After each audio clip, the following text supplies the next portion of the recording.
So I guess what we've got here is basically a little island of biological diversity.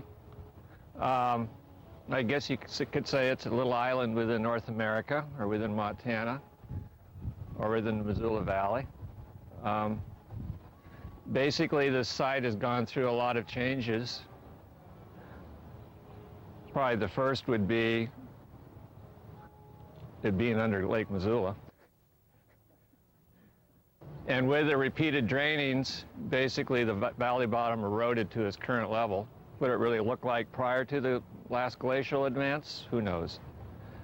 Basically, with each one of those lake drainings, this place dried out, and it was probably pretty dusty, especially in a windy day like this. And after the last lake draining, in fact, even in between the lake drainings, a series of native plants would slowly invade the dusty bottom of this valley. I guess with a little guessing, we could probably figure out the sequence of events, but I'm not really into that right at the moment. But after the last lake draining, it started to evolve into what maybe is behind me, with some changes, of course. And basically, it was sort of dictated by the soils. Of course, as the wind blew those soils around, they would drift in places, they would erode in places. The other thing is the climate. So your soils varied down here, but then through the eons, the past 12,000 years, the climate also changed. It would be hotter, it'd be drier, it'd be combinations thereof, and the plant community would also change. In the 1700s, the Salish got the horse, and that was probably the biggest change culturally that occurred here, the first one. And basically, there could have been around 7,000 head in this valley. They sort of called it the Valley of Grass. And this is where they pastured them. To keep them here for spring, they would usually burn it in the fall. In the fall, they'd probably burn the valley. In the spring green up, the horses would migrate to where the burns were. It'd be easy for the Salish to catch them for the coming summer. The next visitor, of course, was Meriwether Lewis, his merry band. They didn't walk through this chunk, they were on the other side of the river, but they probably saw it. And they certainly walked through examples of it within the valley. And basically with their journals, and also the exposure to the Salish, and the Salish's desire to have the Jesuits come, things started to change. And indeed, the Jesuits did come. And with the Jesuits also came other white settlers. And of course, they were from European origin, just like we are. And those people wanted to bring basically what they were familiar with in the terms of plants, in terms of animals, cows, bluegrass, and the gradual shift of the valley vegetation started to take place. And it's been taking place ever since. For this particular site, probably its biggest change occurred in 1908 with the coming of the Milwaukee Road, where this turned into a railroad switchyard, petroleum tank farm, warehouses. All remnants of the native sod were at that point gone. And basically it stayed that way until the 1980 bond issue came along, whereupon this parcel was purchased. And the gradual reconstruction of this site, starting in 1991, started to take place.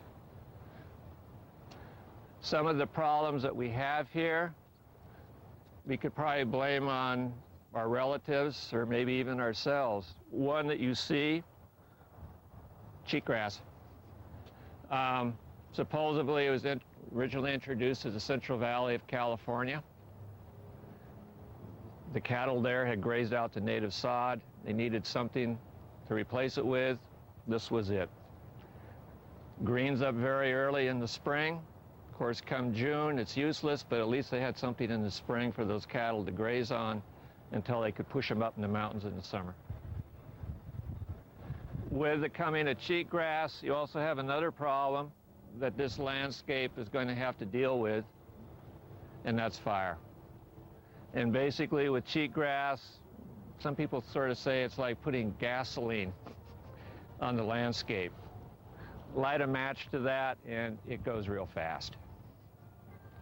And so basically one of the major emphases we have in this area is to get rid of it, but there's basically 2.5 acres, a hectare, and that's a lot to do by hand.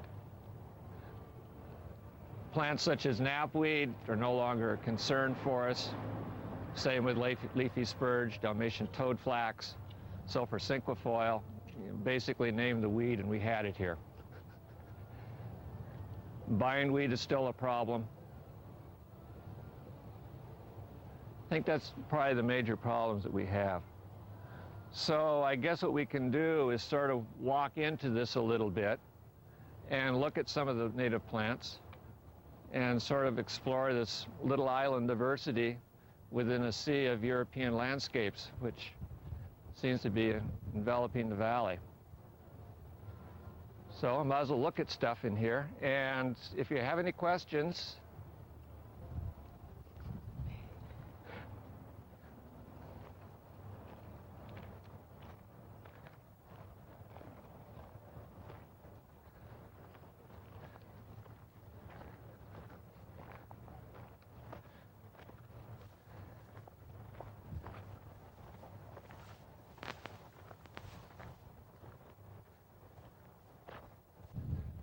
so for the landscape design, Jenny Miner-Sagan, Rocky Nim Design did that. For, I guess, plant selection and salvage, that was me and whoever showed up to dig salvage out of real estate developments. Everything here basically was removed before the bulldozer showed up from landscapes within the valley. Basically that ensures that I got the local ecotype, because basically I wanted to preserve the genetic diversity of this valley. With this site, there's 4 plant communities that have been planted. The one that you're in right now is the one I just sort of dreamed up. I worked at a greenhouse in Billings for a while, sort of liked it, and so I tried putting it in here. The major grass is western wheatgrass. It's a rhizomatous species. And if you notice, there's a little bit of yucca popping up, not something you would see within the valley. At the far end is antelope bitterbrush, a community you would see up Miller Creek, Moose Can Gully, probably also along the east side of the Bitterroots. Directly behind me, on the other side of the path, minus the ponderosa pine trees, is probably an approximation of what the valley used to look like, depending again on the soils. At the far end, where you can't even see it now, is a sagebrush community where you had the deep Lake Missoula sediments, the airport, Mullen Road. That part of the valley was occupied by that community. Probably because fire wasn't as prevalent out there because of a lack of fuels. Sagebrush doesn't like fire. Any more questions on this spot? Did you do anything with the soils here before you started? I just went with what I had. This is a zero budget operation. In fact, this is the first fundraiser we've ever had. And thinking of doing something with soils, no.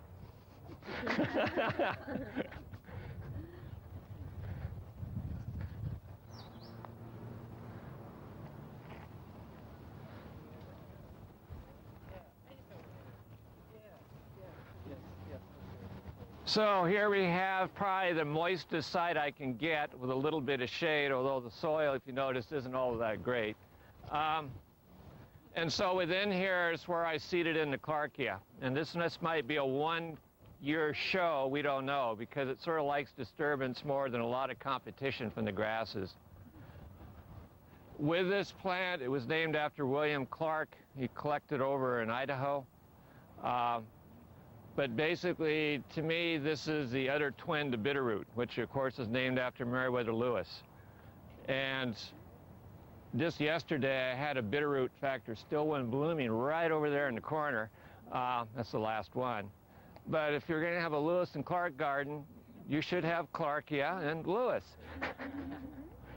Other plants that are fairly common here, this is Sandberg, well, actually this is Idaho fescue here. It likes more moist conditions. Blue bunch wheatgrass, the state grass of Montana. That's another Idaho fescue. This is June grass.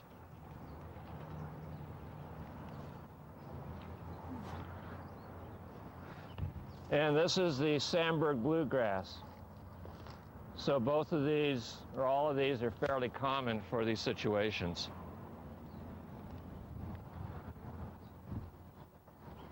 Another grass that you're going to find in these moist sites is going to be, I don't have a close one. Actually, right here I do.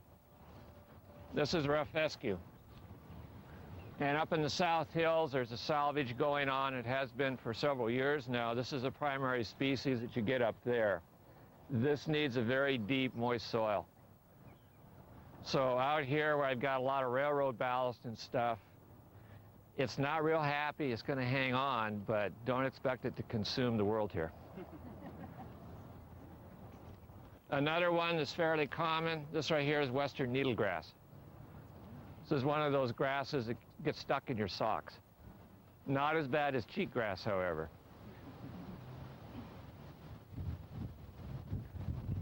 Probably the most common plant that you see now out here is yarrow. With this, it's sort of a short-lived perennial. Some years it'll be very aggressive, such as this year. Other years it'll die back. That's one of the things about this grassland is it's totally dependent on the climate. And every year you come out here, it's going to look a little different. That's why I like it. It's dynamic. John, does arrowleaf balsam root do that too? Comes out one year and then No. drops back? It's either there or It's there or it isn't. Whereas this thing, it changes a lot. And the Clarkia, seeing it's annual, it's going to change an awful lot. Does lupin change? No. It's pretty consistent also. Although both of those species will be probably increasing as the years progress. That's false dandelion, or a gossaris. Oh, they darn. Pretty So don't dig it up. Yeah. What do the blossoms look like when it's blooming? Like a dandelion. They're yellow? They're yellow. Wow. That's a super dandelion. Yeah. So let's move to another site here. Which is this grass? That's needle and thread. Who named them? Sounds like a lady. I have no idea. Needle and grass.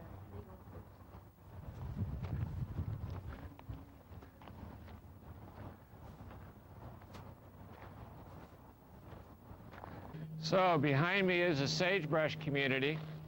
And again, where you've really seen this is around the airport, Elmar Estates, where you had the deep lake sediments. With this community, I cannot have any fire at all because fire will kill the sagebrush.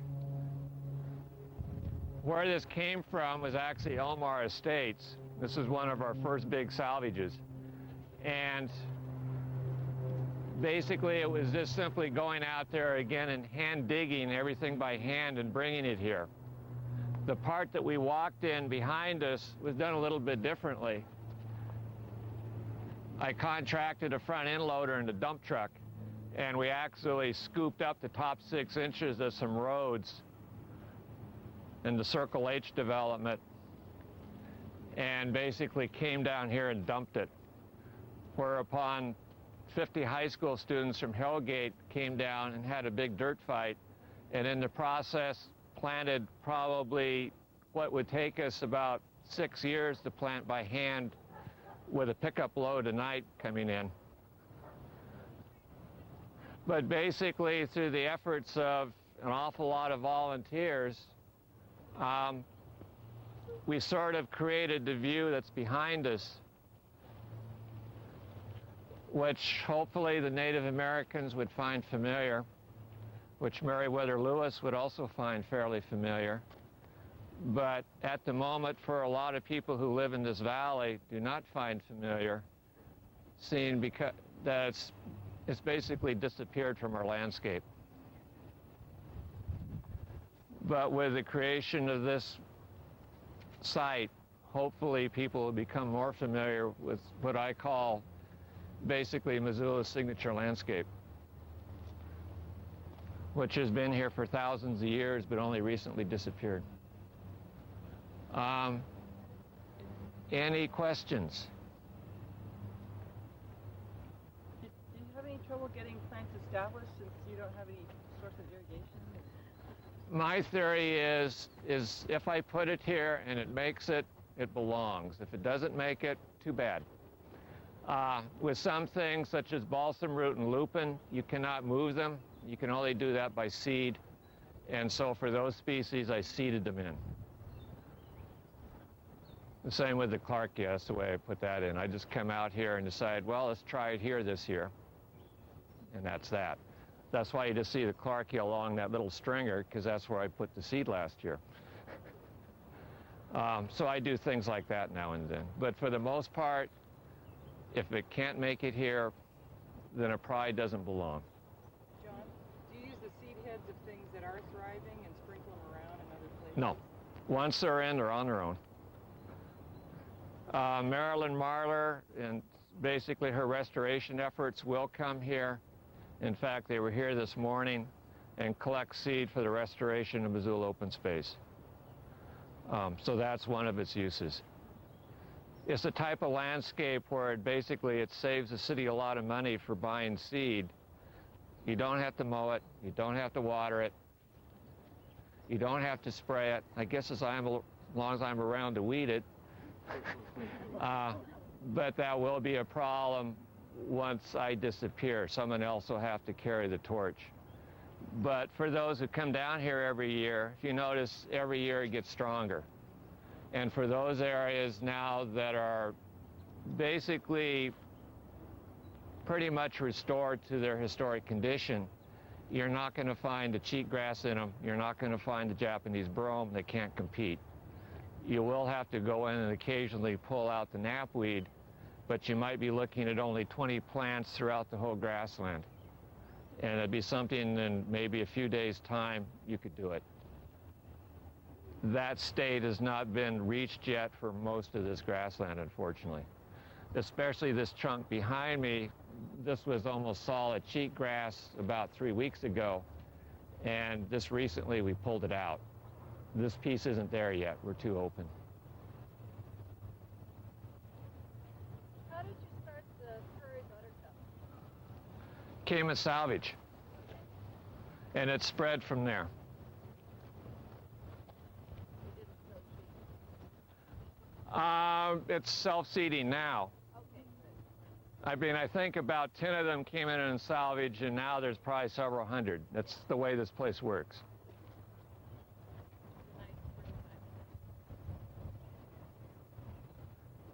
Any more questions? How hard is prairie smoke from seed?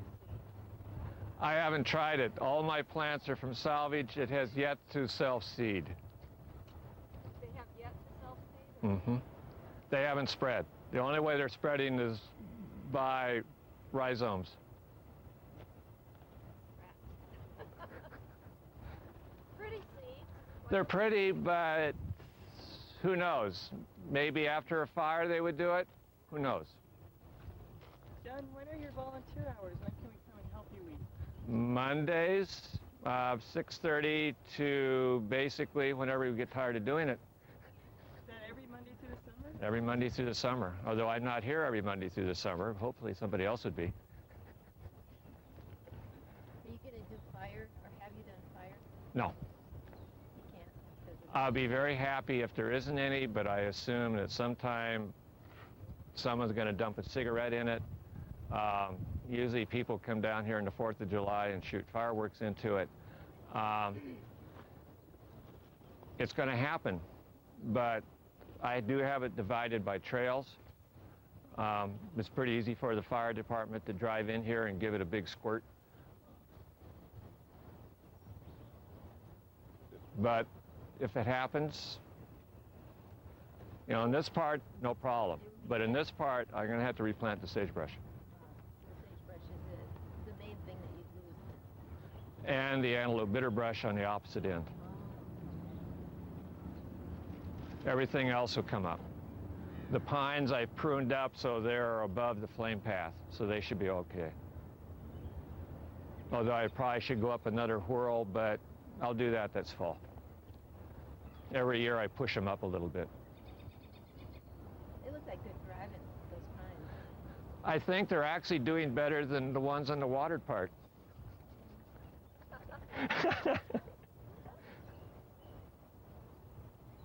Any other questions? Do the deer play any kind of role in, like, the establishment or hindrance of the establishment of the plants? Actually, I think the deer prefer the exotic landscapes around this. I see a few pellets here in the spring, but other than that, I think it's the tulips, the arborvitae, and whatever else is over that direction. Right. And this just isn't one of their favorite spots. I think the elk could probably relate more to it because of the grass component.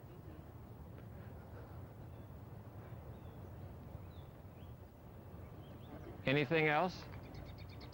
Have you tried something like paintbrush in here? Now that has kind of a complex Right. relationship. It came in with a salvage. Paintbrush is sort of a hemiparasite. It parasitizes grasses. And what it did is that the first year after I introduced it, it went absolutely nuts, killed the host, and that was the end of the paintbrush.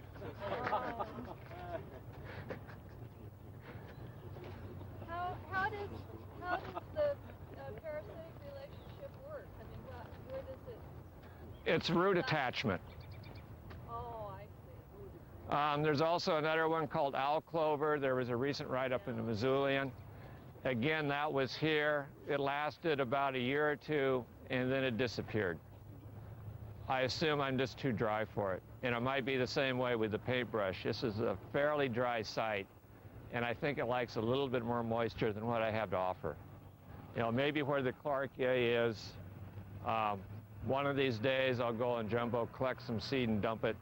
But again, if it doesn't work, so be it. Well, should I hand it over to Will? Yes. Okay. So I'll give you the microphone. Hello, I'm Will.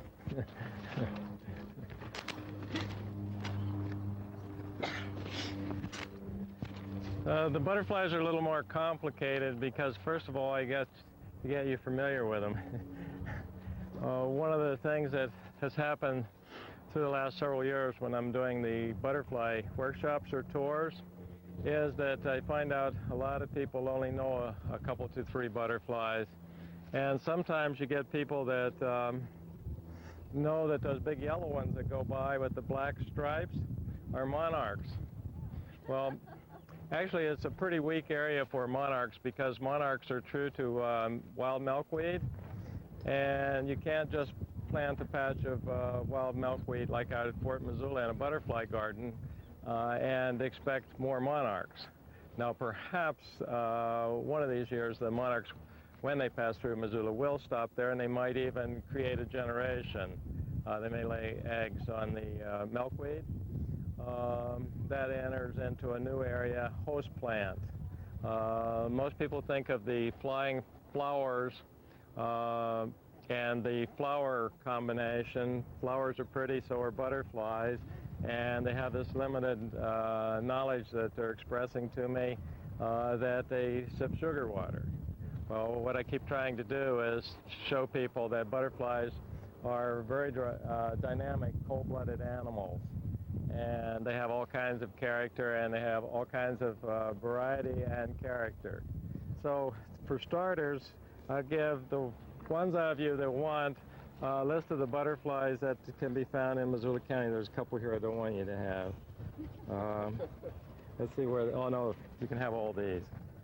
The ones I don't want you to have are the ones that I have marked because I'm inventorying about 30 different places for butterflies right now. And amongst the inventory work is John's Prairie. I call it John's Prairie. I've known John for years. And then the Waterwise Garden. And for instance, in the Prairie, when I basically started inventorying for butterflies pretty near to the fact when the Prairie was beginning. And so it's fortunate that there's an inventory right from the start. And when I first came here, there were like 4 or 5 butterfly species. And now I'm at the point of 32 species. And so most all the major families are represented. The Western tiger swallowtail and either the anise or old world swallowtail are here. The reason I can't tell you which of the two, those two are distinctive, but they're hard to tell apart when they're rapidly flying through, and I saw one rapidly fly through one day and couldn't catch up to it, so I can't tell you which of the two it was. The Western tiger swallowtail brings up that situation of the monarch and the swallowtail. The Western tiger swallowtail is the big yellow one with the black stripes, except for there's one that's a paler yellow and is even larger and has 2 tails on each side, and it's called a 2-tailed swallowtail. And then with the swallowtails, what do we have here? 3, 6, 8 different species. And 2 of the species are big white ones that fly along in a real lazy way, and they don't have tails, and they're called Parnassians. So if you're following family by family, here we have the Western tiger, anise, or old world swallowtail, as I told you. Then we skip to the whites and the sulfurs, and the Becker's white has been found here, the Western white, the cabbage white, the large marble, the clouded sulfur, and the alfalfa butterfly, or the orange sulfur. Now, with the white butterflies, the mustards in the prairie are the secret to the white butterflies. They, through all stages, go to the mustard plant, and the reason they do is because the caterpillar and the adult butterfly is maintaining mustard oils. They're yucky oils. So it's a predator defense. And so they're advertising, you know, I'm yucky, stay away from me. And after a few birds get sick over digesting these critters, and I've actually seen a picture of a blue jay swallowing a viceroy and basically throwing up on film. So it works very well. Okay, now with the coppers, the only copper that I've found here is the purplish copper. They use docks and sorrels. And I don't know whether John has any docks and sorrels for a host plant, but certainly they're along the canal or along the river here. Some of these butterflies are like the birds. It's subtle to tell the difference between the male and female, but in some cases it's starkly different. For instance, a red-breasted nuthatch. When you look at a red-breasted nuthatch, you're looking at the male and the female being the same color pattern, looking very much alike, but if you see 2 of them together, you'll notice one is a little paler than the other, and that's the female.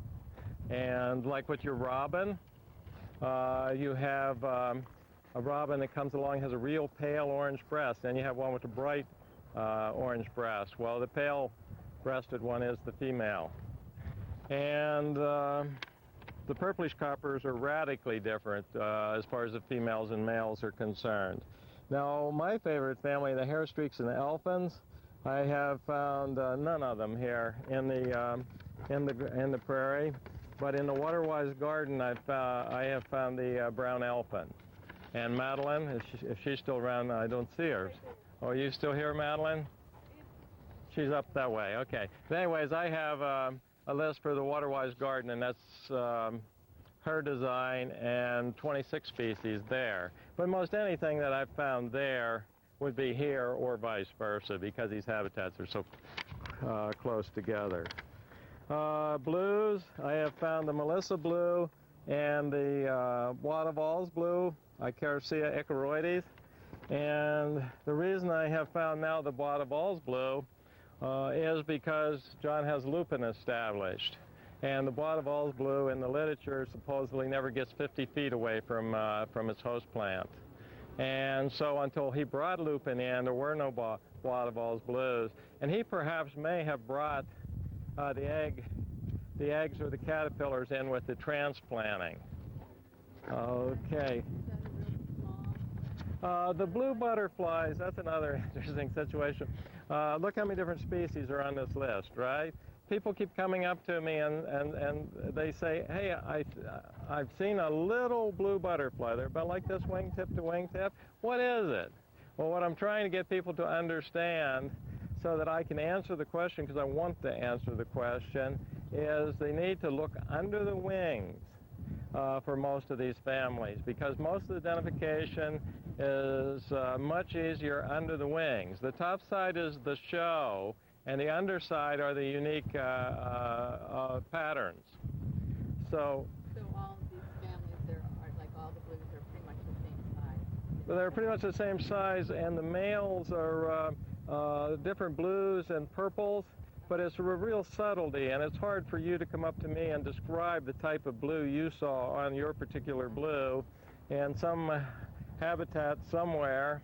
And then the other thing you have is geographic races. There's a real misconception that comes out of the monarchs, because there are no butterflies that truly migrate, none, including the monarch. People don't understand the monarch phenomena very well, even though we get educated all the time on the monarch. What actually happens, the butterflies are a true cycle in nature, because you've got that egg, caterpillar, chrysalis, not cocoon. Cocoon belongs to a moth, and then the adult phase, the adult butterfly that flies. And then you go back to the female laying eggs, and you start to cycle all over again. And where am I at this point? Migrating, yes, thanks. What happens with the monarchs, I'll start somewhere, because I could start anywhere. We'll have them down by the millions in Mexico. And for those that are worried that the monarchs are now basically gone because they got a rare, really frosty situation in the forests of Mexico, one of the saving graces for them was they died by the millions, but many of them went under the dead butterflies for warmth and survived. So that's part of the story the newspaper doesn't tell you. Oftentimes there's stuff left out in the newspaper. Monarchs are doing just fine. It's not the first time they were ever frozen in the Mexican forest. But anyways, they come to across the Gulf, for instance, and just as soon as they get across the Gulf, there's milkweed, which is very valuable in that area, because if they came across the Gulf and didn't find milkweed and had to go further north, we may have a survival problem. So we have to have a real basic milkweed trail all the way through the northern country. So they mate, and the adults die rather quickly. And that generation, in most cases, that generation moves a little further north. They mate. That generation is programmed to be short-lived, moves further north, creates another generation. And after 3 or 4 generations, you have a generation that is then programmed to live longer. And that live longer group that has never flown south before takes off for the Mexican forest. So it's way, way more miraculous than most of us understand. And I didn't understand this either 4 or 5 years ago. And I didn't understand it at first by reading butterfly books. But finally I got to talk to some people that really work hard scientifically with the monarchs, and this is what's going on. Now there are some butterflies like the painted lady that immigrate. Otherwise they wander north, or like the West Coast lady wanders from the West Coast into Montana. They came, what was it, in about April, the West Coast ladies. So most butterflies, getting back to the geographic race, most of them are small populations that for hundreds or thousands of years have hung out in one habitat. Now can you imagine, since we don't know much about them, and we really haven't managed them, how many geographic races of butterflies we're losing. Every mall, every widening of the highway, every place where we overgraze, on and on, you know, they're wiped out and we don't even know about it. Now, for instance, that's why it's so precarious that the dotted blues over in the Randolph property are miraculously still surviving, because in the last few decades with all these weeds, the native buckwheat that they depend on is all but gone. And I don't know whether we can sustain them, but it'll be a good learning lesson for us and a good connection for us to care about them and work with them. Because if we lose that population, we'll at least have learned something. And they won't go somewhere else to another buckwheat. So that's how intricate that situation is. And I have now found, and I've admitted it publicly, because I've been telling people in the foothills around the urban area here, it's the only place I've found the dotted blues. Well, I went 3 years in the saddle, and this year I went one more time. I wouldn't give up, because I'm inventorying the whole jumbo complex, and I'm up to 92 different species for perspective for you, and most of them are populations that are living and have their habitat requirements intact on Mount Jumbo still. I found dotted blues, and the reason I didn't find them before is they only lived for a couple weeks in the adult phase, and I was coming too late on the flower bloom, because what the female does is she'll stay on a cluster of buckwheat flowers, and even if it's raining, she's sitting on the buckwheat flowers waiting for that 10 minutes worth of sunshine to lay eggs on the flower buds, and then the caterpillars come out, they eat the little eggshell for their first meal, and then they start eating the developing buckwheat flowers. And by the time I was getting there, the flower bloom was long enough, or far enough along, that there were no dotted blues, but lupin blues. And so I figured that basically there were just lupin blues there. Well, I went earlier this year because my schedule was different, and I found 30 dotted blues on my trip. So there's dotted blues in the saddle of Mount Jumbo now. Now I have to work with the use of pesticides there, because pesticides aren't very friendly at all to butterflies. That's why a lot of older people come to me and they tell me, you know, when we were young, there were butterflies everywhere. Well, of course there were, because there weren't, I mean, like when I came in the early 70s to Missoula, there weren't any national warehouses or fast food places, none. Burger King wasn't here, Wendy's wasn't here, none of them were here. Missoula's changed so much in such a short period of time. Well, so has the butterfly dynamic. Now, fortunately, places like the Praire, Waterwise Garden, managing the Randolph property, acquiring open space, more connectedness, stewardship, more people in yards, or bringing back linkage. You know, things are happening in that direction while this other stuff is going on. So I see hope in all of that. And to go further with the butterflies, back to the families. Nymphalidae is the biggest family of butterflies. The great big showy orange ones with a lot of black markings on top, very hard group to tell apart. I've found the great spangled, the Zerini, and the Mormon fritillary here.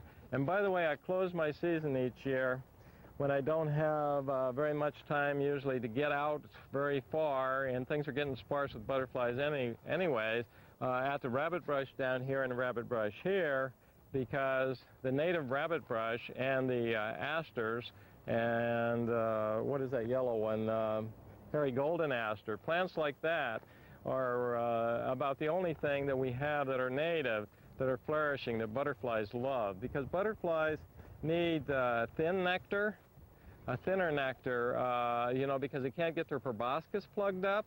And those nectars work really well, and they're very available in some areas. It used to be, for instance, rabbit brush was probably all over the place. Like, for instance, on Mullen Road, it totally breaks my heart to go and see those trailers that have been there for a long time, knowing that you used to be able to go out there and see thousands of bitterroots blooming there. It's one of the last major bitterroot places that we had in the valley. And now across from there, I almost had a heart attack when I saw that new colossal golf course condominium land go in, because it's one of the few places left in the valley where we have sage, you know, like John has here. Now, there's still a few little pockets of sage out in that area, but I would imagine development will probably eat those up also. And then we'll have no major sage lands anymore in the valley. And there's not a lot that can be done about it. It's just the way things happen. But there is some things to be done in the community. It's a good-spirited community. We've done many fine things, and Mount Jumbo and some of these community efforts are good examples of that. Then with the nymphalidaes, as far as checker spots and crescents, I've found the Mylitta crescent, leaf butterflies. These are the ones that overwinter in the adult form. I've found the zephyr, anglewing, and actually I have one missing here that I need to write on my master list. Aureus anglewing, morning cloak, state butterfly, California tortoiseshell, Milbert's tortoiseshell. California is interesting because in the fall they come down in the valley for their overwintering. They come down slope where it's warmer, and they use ceanothus up in the hills for a host plant. And a couple years here recently, they've had terrific populations, and they have come to the valley in great numbers. So you'll see this butterfly everywhere, including on the Strip and on Reserve Street. It's just in everybody's life. It'll come out from overwintering in the spring, and for a month or two you'll see them all over the city, and then they'll go back to the ceanothus patch. Milbert's tortoiseshell, red admiral, painted lady, west coast lady, and then you have one other nymphalidae family, satyrs, the common ringlet, common wood nymph, small wood nymph, common alpine have all been here. One monarch, it came through the prairie and landed on a rabbit brush last fall and stayed here for about 2 minutes and went further south toward Mexico. A lot of skippers here in the prairie, and one of the reasons is the skippers use grasses for a host plant. So the Juba skipper, the common branded, the peck skipper, sandhill, and woodland have all been discovered here. And sandhill is an interesting story because if you look at, for instance, one of these field guides, Butterflies Through Binoculars, the West, you will notice the sandhill isn't documented in Montana. Well, up to about 6 years ago, my mentor, Steve Kohler, was the first one to find a sandhill skipper in Montana. And probably, Montana's a big state, and it doesn't have too many people looking for butterflies. It probably has been here all along. Its native host plant is saltgrass, and it was found in Flathead Lake in Sanders County, and then after several years he finally found recurring populations. And then in the long run I discovered it in the Saddle of Jumbo, on the Randolph property, in the prairie here, out by Bilo, where the pond is, and eventually found it in Greeno Park and the yard where I live. And I've been surveying Metcalf Refuge, and I was one other place in the Bitterroot Valley, and I've discovered it for Ravalli County, so now it's found in 5 counties, and what I think in the long run, this year on its second brood, I'll be running around western Montana a bit looking for it, and I think it's probably all over western Montana, even though you'll pick up a field guide and you'll see it doesn't exist in Montana. The field guides haven't caught up with the documentation. So that gives you a little different perspective on the butterfly life here in the prairie, right? Yeah. What a good thing. Yeah, you're quite welcome.